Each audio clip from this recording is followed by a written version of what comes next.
Welcome back, football fanatics, to another intriguing episode in the always dramatic world of the NFL. Today, we're diving into the curious case of Myles Garrett and the Cleveland Browns. Just a short while ago, it seemed like the relationship between one of the league's premier defensive ends and his longtime team might be heading for a messy breakup. With Garrett himself expressing a desire for a trade. Fast forward to today, and Garrett is not only still in Cleveland but has also just signed a massive 4-year, $160 million contract extension. So, what exactly happened? Let's break down this fascinating turn of events. The timeline here is quite telling. Just before the Super Bowl, news broke that Myles Garrett had requested a trade from the Cleveland Browns. His reasoning, at least publicly, centered around his burning desire to win a Super Bowl and a perceived lack of confidence that this could happen in Cleveland. This statement understandably raised eyebrows among Browns fans, especially considering the team's recent struggles. Adding fuel to the fire, reports surfaced that Browns owner Jimmy Haslam had even declined a meeting with Garrett, further suggesting a potential rift between the star player and the organization. However, as is often the case in the NFL, things can change in the blink of an eye, or perhaps more accurately, with the stroke of a pen and the exchange of a whole lot of money. Just weeks after his trade request, Myles Garrett put pen to paper on a lucrative 4-year, $160 million contract extension with the Cleveland Browns. Suddenly, all seemed to be well again in Northeast Ohio. At least on the surface. It's certainly understandable, isn't it? If your employer suddenly offered you a staggering $40 million per year. It's likely that a lot of hard feelings and frustrations might just magically evaporate. And that's precisely the situation we find ourselves in with Myles Garrett and the Browns. Garrett himself addressed the media recently, appearing at a press conference that was, quite uniquely, adorned with treats and a table lined with colorful, small toys, a clear nod to his well-known love for dinosaurs. At this rather whimsical setting, Garrett stated, "I'm glad to still be here." A simple enough statement, but one that carries significant weight given the recent history. Now, let's be clear, there's absolutely nothing wrong with Myles Garrett taking the money. It's an astronomical amount, the kind of generational wealth that most people can only dream of. He's now the highest paid non-quarterback in the entire National Football League. A clear sign of the Browns' respect for his talent and his impact on the field. Nobody should begrudge Garrett for signing that deal, it's a business. After all, however, it's where things get a little complicated. When asked about the contract and his previous trade request, Garrett stated, "I think the fans will see that my heart's in the right place. It's never been about money. It's always been about winning. And that's where my frustration lies." This is the statement that has drawn the most scrutiny and skepticism from fans and analysts alike. Can Myles Garrett genuinely collect such a massive check and still maintain that his primary focus is solely on winning a Super Bowl in Cleveland? Well, the truth is, those two desires aren't necessarily mutually exclusive. He can certainly want to win a championship while also being compensated handsomely for his elite-level play. Garrett has expressed a genuine fondness for the city of Cleveland and its passionate fanbase. He even stated that his trade request came with a heavy heart, and that he has always harbored the desire to end his career as a Cleveland Brown. "I don't regret what I said, the trade request, but it did hurt because this has felt like a community." Garrett explained, "They have received me with open arms from day one and I have given everything." He even likened the situation to a family dynamic, saying, "Like family, sometimes you fight and you have to go through things and build through adversity. We'll get through this and come out right on the other side." The tone surrounding Garrett's situation is certainly a far cry from what it was just a month ago when he released a statement announcing his trade request, emphasizing that it wasn't about going from Cleveland to Canton, a reference to the Pro Football Hall of Fame, located in Canton, Ohio, near Cleveland, but rather about wanting to compete for a Super Bowl. Now, Garrett finds himself back with a Browns team that still has significant questions at the quarterback position and is coming off a disappointing 3-14 season. The NFL is a league where fortunes can change rapidly. But it's understandable why some Browns fans might feel a bit conflicted about Garrett's seemingly sudden change of heart.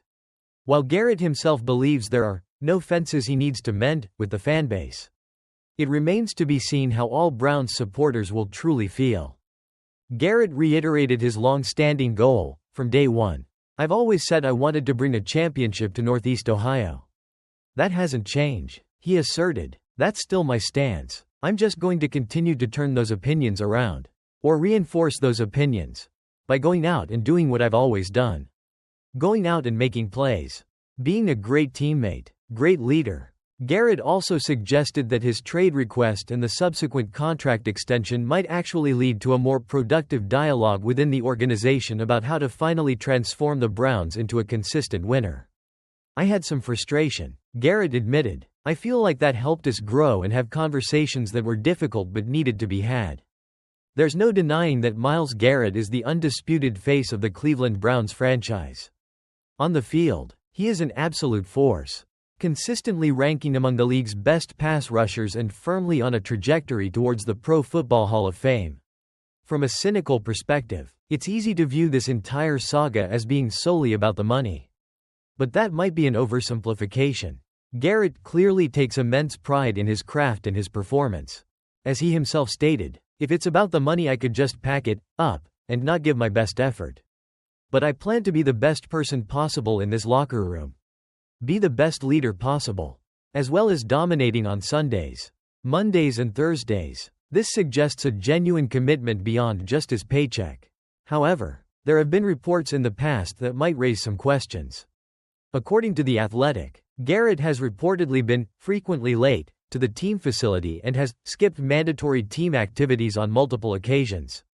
These kinds of issues, especially given the magnitude of his new contract, could potentially be a point of contention between Garrett and the Browns organization.